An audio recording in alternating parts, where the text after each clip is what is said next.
Hey everyone, today I wanted to share with you a new planner that I found called Golden Coil.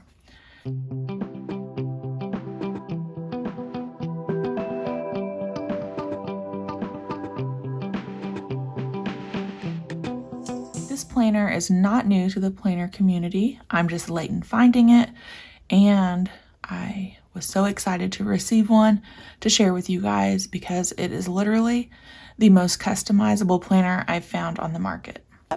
We're going to walk through this step by step, starting with the cover, and I actually did this a little bit differently, and I do have some of the pages planned out. I wanted to show it to you guys in use, not just completely blank, and talk to you guys about some options on how you can customize their layouts. So first up is the cover. You can get their regular covers, this one that's like a linen texture, and they also have a leather option. All of them come on a gold wire O binding, and they all say Golden Coil in a gold print on the front. When you open it up, you get your cover page, and this is where the customization for this planner really starts. So you have a fill form, and what that means is you can fill in information that you want on this front page.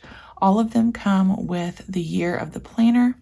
I chose to add my name, my phone number, and my email address.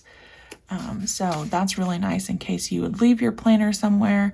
If you had that information up front, someone could hopefully pick it up and call you and return it. While I'm here right away, I do want to talk about the paper. It is 80-pound Mohawk paper. It's the same as the Erin Condren paper, being 80-pound in Mohawk paper. However, it is just a little bit more of a non-bright white paper. I will grab my Erin Condren here just to show you. So it's not yellow or off-white, it's just not quite as bright white, which I love the texture of this paper, and I used, which you'll see, my different ink pens and everything took to this paper really well. So that is a definite plus in my opinion. Then you can choose to add contacts to your planner. So if you already have a list of people's names, numbers, and addresses, you can do that. I chose not to, so I skipped that part for this planner. You can also choose your start date. I chose mine to start on January 1st and end at the end of 2023. And on this page, you can also pick if your month view is a Monday or a Sunday start. So I really, really appreciated that. And of course, since I prefer my weekends together, if it's an option, I chose a Monday start for my planner. You can also have events already pre-programmed, printed into your monthly calendar and your daily or weekly layout. There is an option where if you use like Google Calendar, you can import your calendar and it will print on to your planner. I again chose not to do that. And then we have some different layouts to choose from. I'm going to skip these pages here at the front because it's actually a separate step for these add-ons, and talk about the layout for the planner that I chose. I'm also going to skip over these because these are the ones that I've written on, and we're going to look at a blank month in the layout, and then we'll go back and I'll talk to you about why I did what I did on some of the layouts when I was playing around with planning. So you do get a month view. Notes on the left, again, you pick that Monday or Sunday start. There's lots of room on the top and bottom. So if you wanted to use some sticker kits, I chose some Planner Kate stickers. There's definitely room to do that. If you just wanted to use ink pen, obviously that would be totally fine. Now the months are dispersed throughout the planner and they are not tabbed. So you can see I have my January monthly, followed by the layout of my choice, which is a weekly. And then when you get to February, you have that calendar page, and then you go right back into whatever layout that you chose for the month. And then at the end of the month, you turn the page and you're into your monthly calendar view for March. I also chose to have the main US holidays printed on mine. There are other options that you can add to your calendar as well. And then let's talk about the next step, which is layouts. So they have so many different layouts to choose from. I will be honest, I spent quite a bit of time playing around on this specific page on their website, which is called Layouts. They have weekly double pages, so a weekly that takes up 2 pages, like you see here. In a horizontal 1, 2, or 3 layout, they have vertical on 2 pages, 1, 2, or 3, and a boxes section, 1 or 2. They also have weekly options that are just on 1 page, and then the next week is on the following page. Again, horizontal 1 or 2. They have horizontal halves with 4 different options. They have sections for the single weekly, 1, 2, or 3, and boxes 1, 2, or 3. That's just the weekly options. Then you go into their daily options. They have hourly, half hour, vertical, horizontal, tons and tons of different layouts to choose from. So that's where this planner, I think, is the most customizable that I've ever seen. I've never seen a company offer that many different layouts. Okay, so let's talk about the one that I chose. I have a weekly on 2 pages, and I chose the horizontal version where you have your small horizontal planning over here, a large box down here, 2 sections of just to-do lists, priorities, gratitude, Monday through Sunday, and a habit tracker. So let's talk about how you could utilize this specific layout. So on this page, I chose to use some stickers, and again, there's enough margin at the top and the bottom. You could definitely use stickers on just about every single page in this planner. I also played around with different lines over here to separate my timed appointments from my day-specific to-dos. This is a really open, versatile box, so I was just playing around with different stickers. And then I thought I could do a to-do, work-specific, errands, and contacts, which is kind of how my brain works when I'm planning in my Erin Condren weekly. I like to have those separate sections so I can quickly find if I need to go run errands, I can hit all the places on my errands list instead of searching through my to-do list. So this is one way you could use this specific layout. Now, I also thought if I didn't want to lose the space here by breaking it into 2 sections, I could only put timed appointments here, and then the to-do list is so long, I could break it down into chunks, and I just split these up pretty much evenly. So starting with Monday, giving myself several lines, going to Tuesday tasks and several lines, and so on. That's probably my favorite way to use this. And then in my mind, I was going to be using this planner as a daily planner, even though it is one of their weekly layouts. I feel like the week doesn't take up that much space on this page and is more of just a general overview for your week.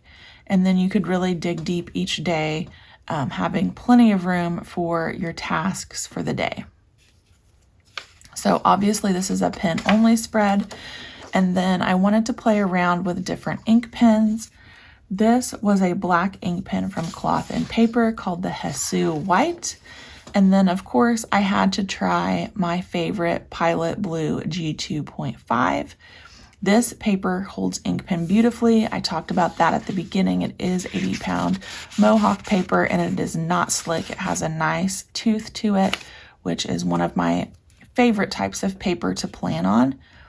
So for this week, I highlighted again Monday through Sunday here to break down my to do in today's, followed up with my weekly reset over here.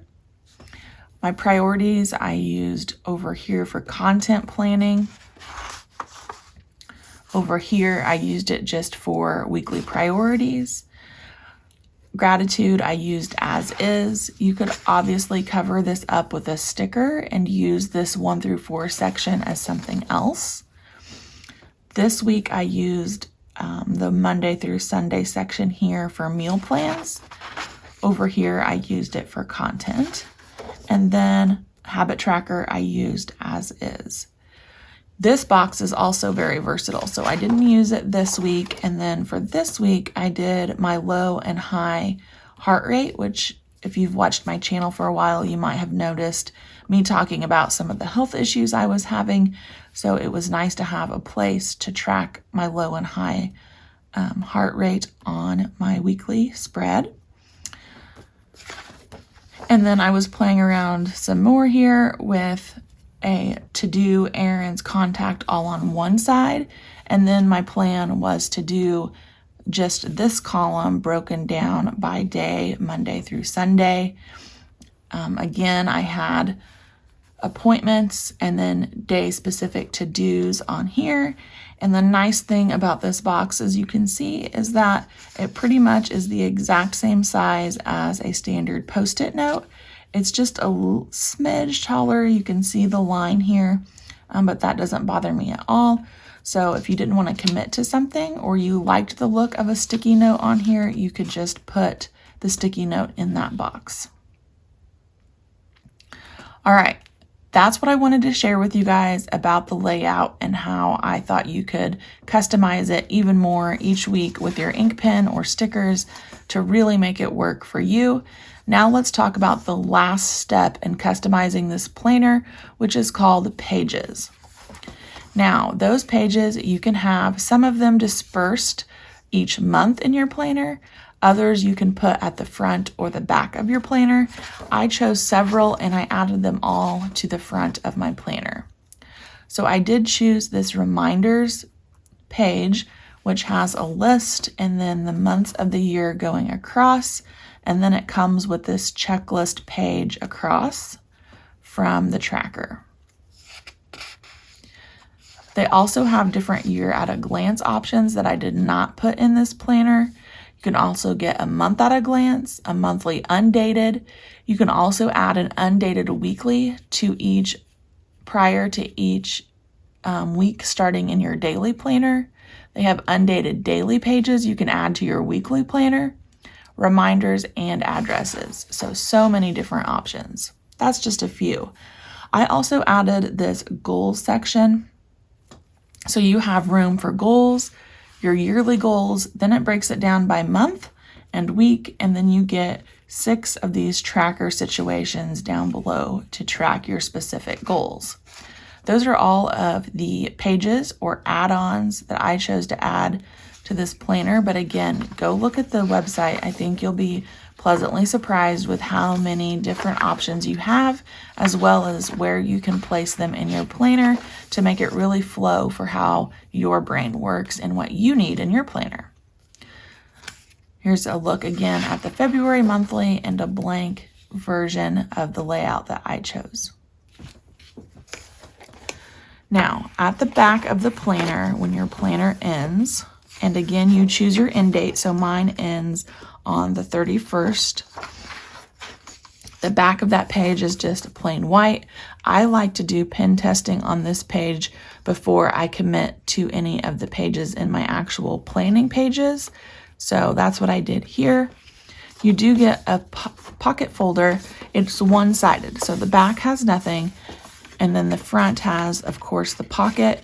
It is like a very heavy cardstock material. However, it is not laminated. And then that is the last thing in your planner, with the back being just the back cover with a white overlay on the back of the cover.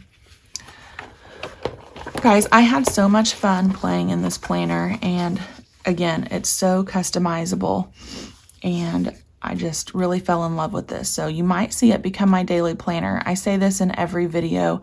Daily planning is my weakness, and I have been hopping around like crazy already with my different daily planners that I have. This one was really fun, and it's functional for me. So I hope you enjoyed this review. Let me know what you think of Golden Coil. I know it's not new to the planner community, but it was just one that I could not resist reviewing. I was very intrigued by the paper and the ability to customize it to exactly what I needed. I'll see you guys back on my next video.